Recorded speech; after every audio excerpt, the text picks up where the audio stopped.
So dito nga po mga kalingap mga ka-EDC, may nabasa lang po tayo na isang comment nga po at sinasabi nga po na hindi nga daw po nakakaharap kapag hindi naka-makeup at hindi po nakasuot ng magarbong damit. At yung kanilang iniidolo daw po ay kahit wala daw makeup ay talagang makikita po daw natin na sobrang ganda. So yan po yung ating pag-uusapan po mamaya mga kalingap mga ka-EDC. Pero bago po natin ipagpatuloy ang video ito sa mga bago pa lang po sa ating munting channel, huwag po natin kalimutang suportahan ang ama ng kalingap, Kuya Val Santos Matubang at Kalingap Rob.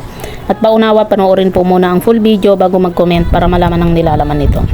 So dito nga po mga kalingap mga ka-EDC, alam naman po natin kung sino po yung binabanggit nga po ng isang nag-comment na ito na sinasabi nga po na hindi daw nakakaharap pag hindi nakapag-makeup at nakapagsuot nga po ng magarbong damit. So kailan ba natin nakita itong si Beyonce na panay ang makeup kapag aalis, 'di ba? Napakasimple nga lang po ni Beyonce, 'di ba? Na kahit wala po siyang makeup ay makikita po natin kung gaano po siya kaganda. Minsan pa nga po, 'di ba? Mas maganda pa nga po si Beyonce kapag walang makeup nga po At kung mag-makeup man po itong si Beyonce mga kalingap, ay yung simple lang, 'di ba? Bihira nga po natin makita itong si Beyonce nga po mga kalingap na nagme-makeup or nagpapaganda po ito Lagi nga po siyang nakalugay lang, 'di ba? Hindi nga po siya masyadong yung yung nagtatali po ng buhok na yung pataas na kagaya po sa buhok po niya sa birthday nga po ni Pau, kung saan talagang bumagay din po yung buhok po niya na nakatali nga po pataas, 'di ba? Lagi naman po nating nakikita itong si Beyonce na napakasimple lang po kahit na meron po silang shooting. At nakakapag-makeup lang naman po itong si Beyonce kung meron pong mga okasyon. At nakakapagsuot lang naman po itong si Beyonce ng magarbong damit kung meron lang pong okasyon, 'di ba? Kaya paano po natin masasabi na hindi nakakaharap itong si Beyonce nang hindi nakapag-makeup, 'di ba? Parang baligtad po ata.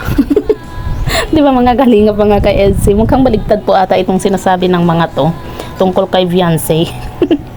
Na hindi daw nakakaharap itong si Beyonce kapag hindi nakapag-makeup. Kailan ba natin nakita si Beyonce na nagme-makeup mga kalingap?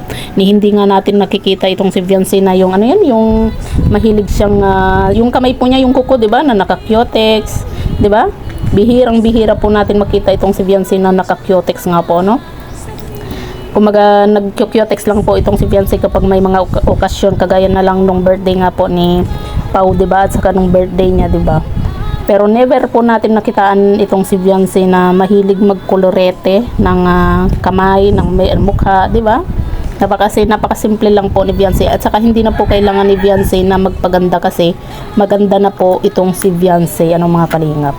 Kaya yung sinasabi dito sa comment nga po na ito, baligtad po yung sinasabi Hindi lang po yata kasi nila matanggap na talagang napakaganda ni Beyonce nung birthday ni Pau.